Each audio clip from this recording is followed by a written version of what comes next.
Time do we have here? 10, 15 minutes or 20 minutes? Oh, you're 20 minutes, Stoyan. 20 minutes? Okay. Yeah. It's like a TED talk. Okay, very good.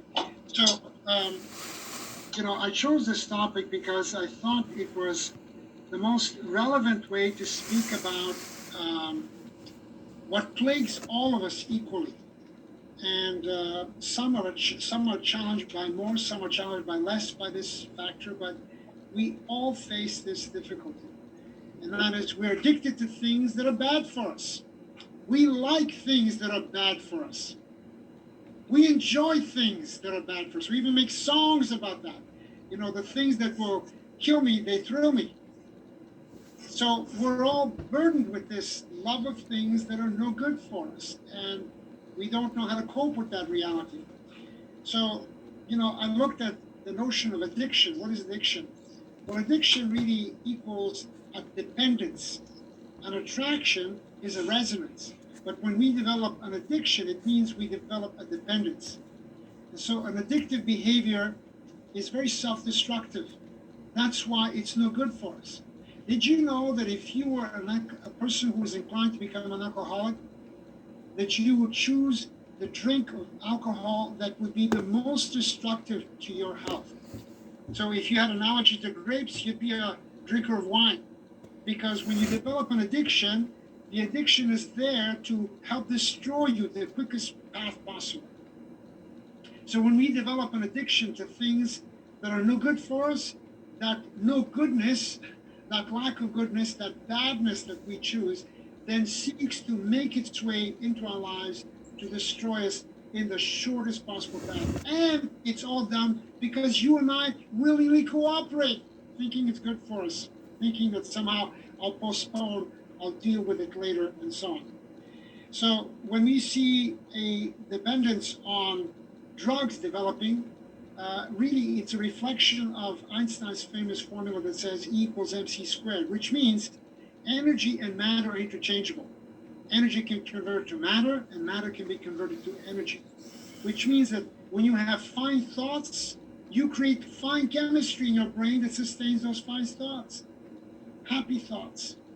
But if you can't create those happy thoughts, people develop a dependency on a shortcut. A shortcut means I now become dependent on alcohol to make me feel like, oh, I'm feeling good, or drugs of other sorts. Once you develop that dependence, you now avoid your path of responsibility to be able to create that joy and that happiness because you are the owner of that. And you become dependent on something that is going to make you feel that way. So once you break yourself out of the loop, you're no longer in charge, you're no longer in control. Now the addiction is in place. And so all of us have developed some forms of addictions which are really a shortcut to a state of pleasure. And in doing that, as I said, we override our portion of responsibility. And we know that premature anything is always a bad thing. In other words, when we override my responsibility, it means I am acting irresponsibly. I am not mature. I am acting in an immature way. I'm exposed to things that I cannot handle.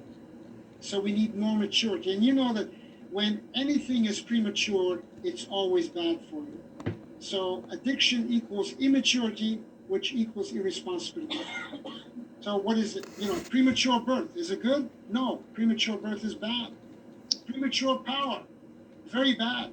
You need to develop maturity of character before you get power, because you can easily abuse it. It can easily destroy you. People who inherit money prematurely, and that wealth can destroy them. Premature sex, it's bad. Anything premature is bad. Why? Because it means you still don't have the ability to handle it. And when you can't handle it, it's going to handle you. If you're not in control, it will be in control of you.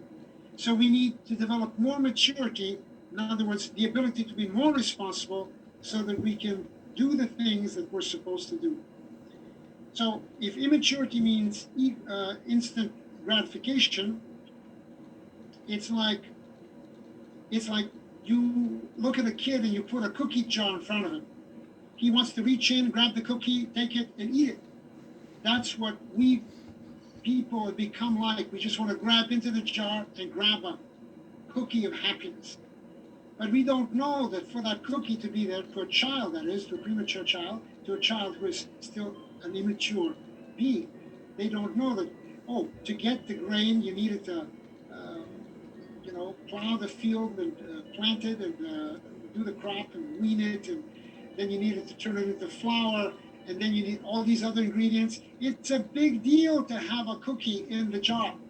But to a child, it's just, hey, I want to reach in and get it. That's it. So most of us have this addiction to a shortcut. We want to reach in and get it. And, if you look at our marriages, we each think, I want a perfect woman, and if she's not perfect, I'll complain. Or the wife says, I want a perfect man. But actually, you don't get a perfect man, a perfect woman. You need to be responsible to help raise up the woman to be perfect. You as the woman need to help raise up a perfect man, rather than want to reach into the cookie. I want that perfect man now. Why isn't he here? And then you just start jumping up and down and, beating on his head, saying, why is my husband no good? Well, it's because you're still immature and not taking responsibility to help raise him up. And so I wish this was only a limited problem, but actually it's a really major, major issue in our relationship with God as well. So due to this immaturity, we keep looking for shortcuts and we become vulnerable to this kind of addictive behavior. One of my sisters visited the old country, and she said, had I stayed there, I would have become addicted to alcohol, because she realized that everywhere you go, it's customary to have a drink. And she said, I noticed at some point that, I was beginning to look forward to the next visit because I could get the next drink. Shortcut. Once you get these shortcuts coming in and you get them in succession, you no longer need to be responsible for your happiness and joy, and you fall off the bandwagon. You are no longer in control. Disaster follows. So you look at the core of the problem, really is our focus always on the lesser at the expense of the greater. That is the core of our problem. And so God is always looking for people who seek the greater. But you and I, we look to sacrifice the greater for the lesser unaware. So I'll give you a definition of good and evil. I have said that something is good to the extent you do something good, to the extent that you sacrifice the lesser for the greater. If you sacrifice something greater for the sake of something lesser, you're committing an evil. For example, if you're a married man, you've got a family, and you sacrifice your wife and children so you can go out and play pool with the boys or go fishing with the boys, that's an irresponsible man. You sacrifice something greater than yourself, your family, for the sake of your personal gratification. But when a man sacrifices his friends and his personal gratification for the sake of his family, sacrificing the lesser for the greater, that's always a good. Problem is, we don't always know what's greater and what's lesser. There's a lot of confusion about that. And of course, you can see that perspective can be skewed. So if I look at the sun and I put my thumb in front of my eye, just right close enough, my thumb can be bigger than the sun. So from my vantage point, things are relative. From your vantage point, things are relative. We lack objective grounds on which we can assess. Dr. Brawley, could you just mute your phone, please? Okay, so you can see in the course of history when God sends us these great inspired men and women of insight and wisdom and faith and beauty and love and goodness, we have often chosen to neglect that opportunity for greatness, and we chose smallness. So you have the historical precedent of Socrates. We poison him and say that these people who poison him, they're the standard. So our society follows the low norm rather than the high ground. When Jesus comes, we sacrifice a man of such wisdom and continue to try to stay in our low echelon reach of values.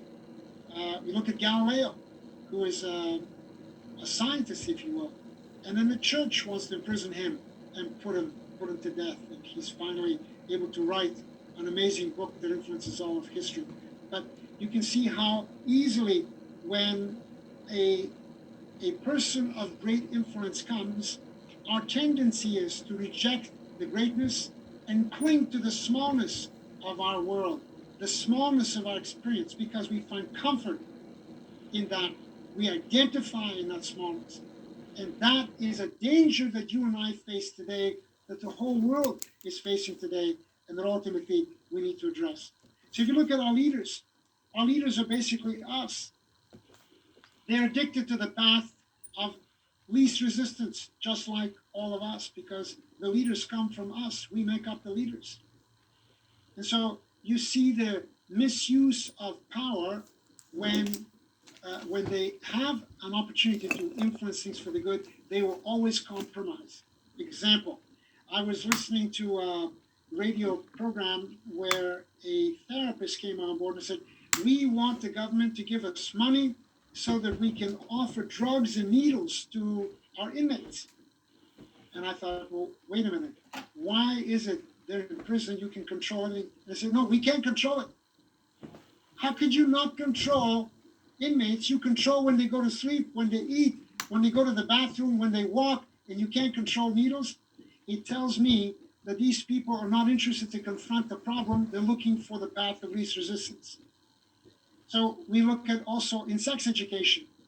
They're saying, well, inevitably, these young people will encounter the desire for sex, and we can't control it. All we can do is make sex safe. So we're going to give them condoms and this, that, the other. They don't confront the issue and say that premature sex is not a good thing. That's too big to handle. They abandon that and say, let's give in, let's compromise. Let's find some remedial ground so we're not on the hook in any big way. And so you look at criminal behaviors, rather than challenging that, you say, well, why don't we just legalize criminal behaviors so now crime has gone down? This is how we've had leadership in the past, and we still have leadership today. So because of this thinking, we created an environment in which evil has been able to thrive. You and I are facing the onslaught of an evil society because our leadership in the past, for decade after decade, has allowed it to grow. And the reason it grew is because we, the community of faith, and I'm not speaking for all, but let's say we who are members of the community of faith, allowed this problem to develop. Qamrul Khanson, I remember we spoke about this many times.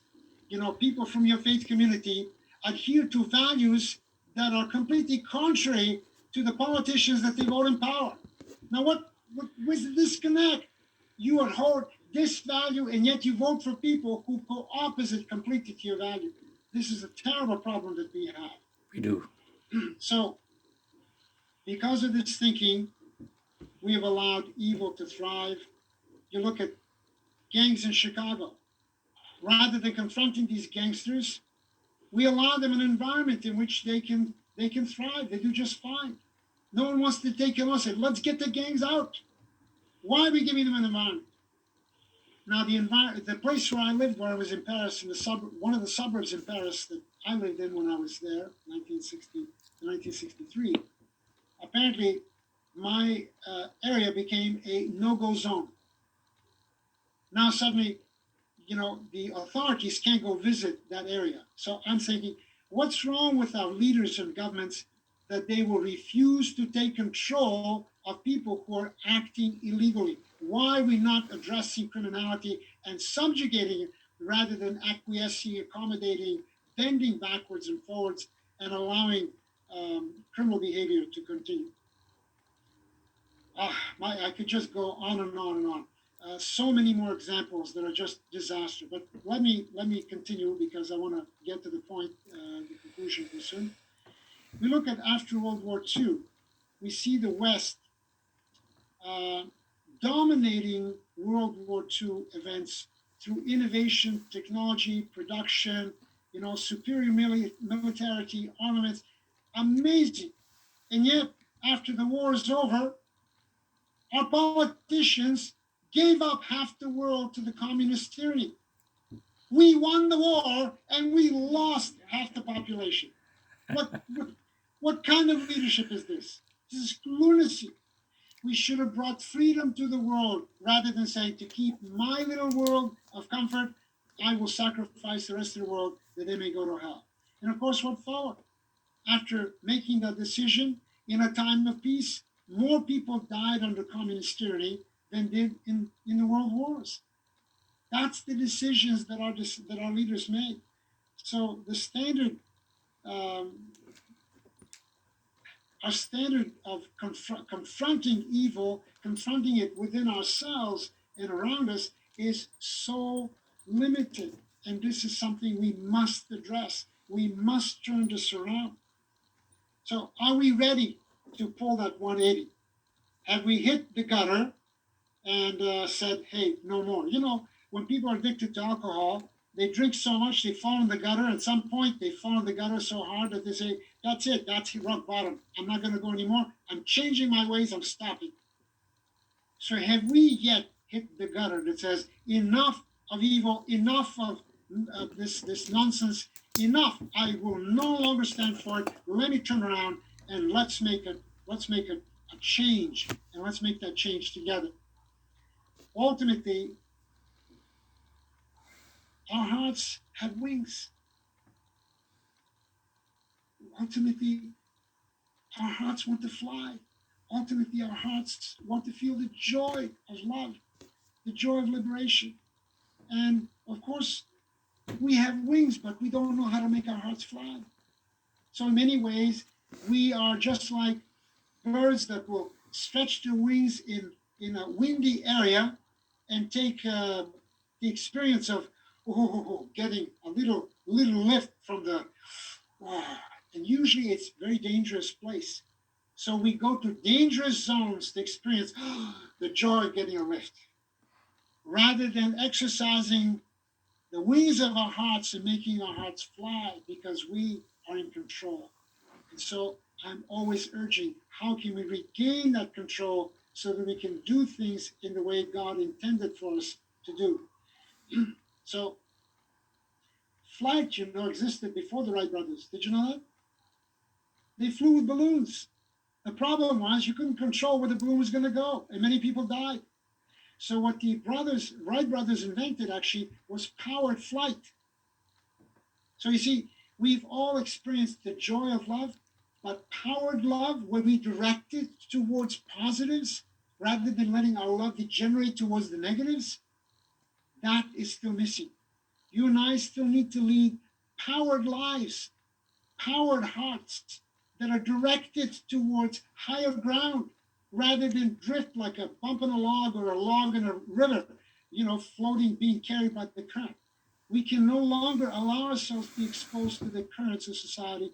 We really need to stop that and say, let me turn on the engine of my heart, the engine of my creativity, the engine of my creator's abilities within me. Let me turn that on, and then let me dash forward.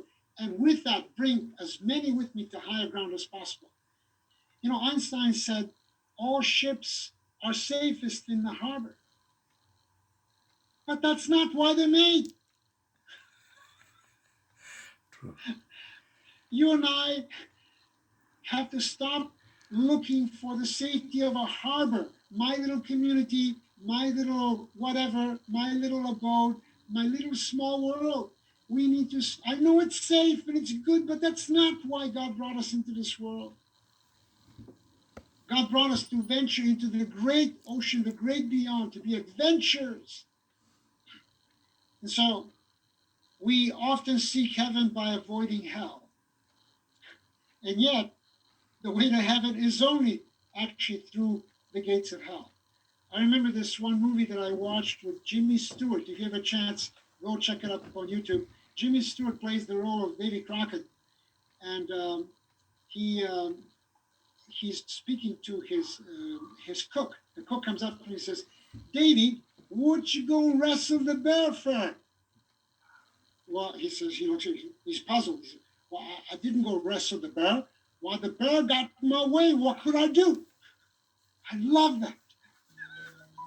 Imagine, the devil got in your way and you put him out of business. I mean, how wonderful is that? Instead, we say, oh my gosh, there's a bear. Let me run the other way. That's why the bear is loose in the forest and why evil is thriving so well, because we who are supposed to be the bear hunters, who are supposed to bring evil under control, are not at the switch. We're simply not on the ready. We're still not ready to turn around, abandon our safe ground, and dart out and say, let's rid this world of evil. And so my wife is reminding me that I should not continue, but come to a conclusion much faster. So I'll skip over a few pages for all the content I prepared for you. David, do you know that we were at an event where one of the rabbis that was about to speak asked, "How much time do I have?" He was at like, "How much time?" So we brought a timer for him, and he said, "What does a timer mean to a rabbi?" And we all stood there, and he said, "It means nothing." So that's it. I declare me Jewish. I'm going to jump to Jewish faith right now. So my wife is reminding me I should not be Jewish and a rabbi at this occasion and finish it faster. So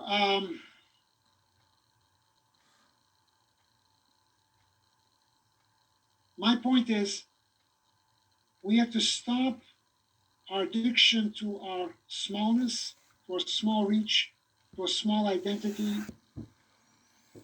and start reaching out beyond the safety of our harbors, namely our safe communities.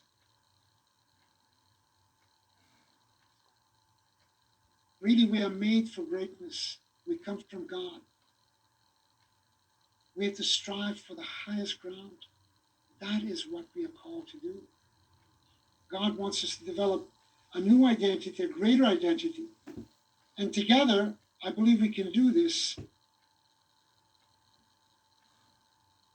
only if we challenge and say, I will no longer accept my smallness.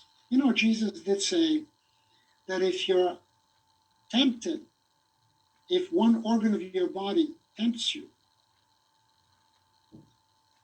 and if it's your eye, you should pluck your eye out so that the rest of your body can be healed. But I don't think he meant that literally. It was figuratively speaking. So the way I translate that is that if God sees you with a much bigger eye, but you see yourself with a small eye, which eye should you abandon? The small eye or the big eye? Well, if you say abandon the big eye, that would be comfortable for you. I'd like to be able to say, let's abandon the big eye, and I don't need to be responsible anymore. And most of us make that kind of decision. But the right answer is you should remove your small eye and borrow the bigger eye of the one who is in your life right now, and go for the bigger eye after that, for the bigger identity, the bigger vision, the grander vision. That is what we are facing today. So we have to overcome this smallness, this addiction to our smallness, and develop our resemblance to God. And so break our addiction to isolation, to smallness, to small concepts, to our limited understandings, to our limited love of one another, to our limited vision. And as we embrace that greater opportunity together, we can form a new identity. And this really is what our movement is about. The unification movement is saying, together, let's enrich one another. We don't need to be a threat to one another. I can be enhanced by what you know. I can be made richer by the love that you have. You can be made richer by the love that we have together. We can be made richer. Where two or more gather in my name, there I shall be also. Now, in science experiments, and I'll conclude with this particular point, we discovered how our universe was formed. We sent this one videographer who was a crazy guy behind the camera. He just filmed anything. And he took a bag of sand and a plastic, shook it up, and then he started filming. And years later, people finally unraveled what it is that he filmed. They never thought it was significant at all. And they saw how our planets formed. So once the sand started to move, it got electrically charged. And what you saw was one grain of sand clumping to another. And these clumps started to attract other clumps. And the bigger clump was the power base that attracted all the other smaller clumps.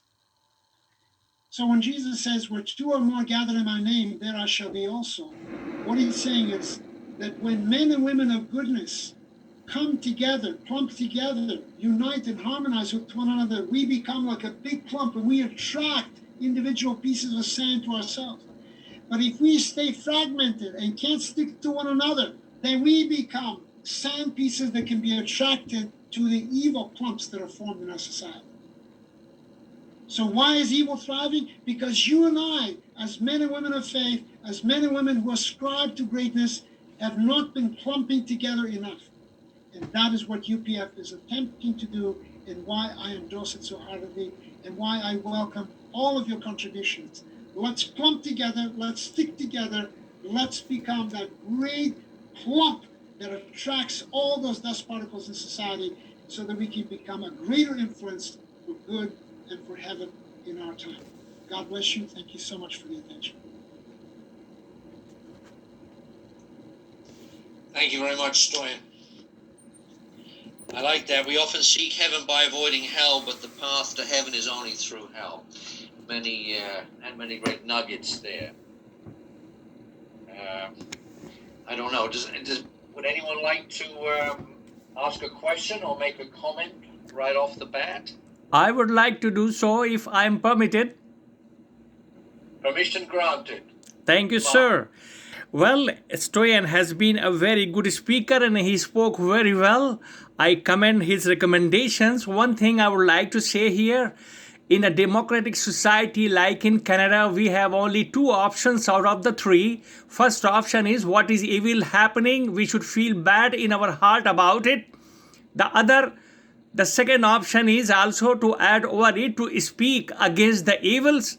The third option is to stop it by force, which I don't have, or the member of the public don't have any option on that except the government authority.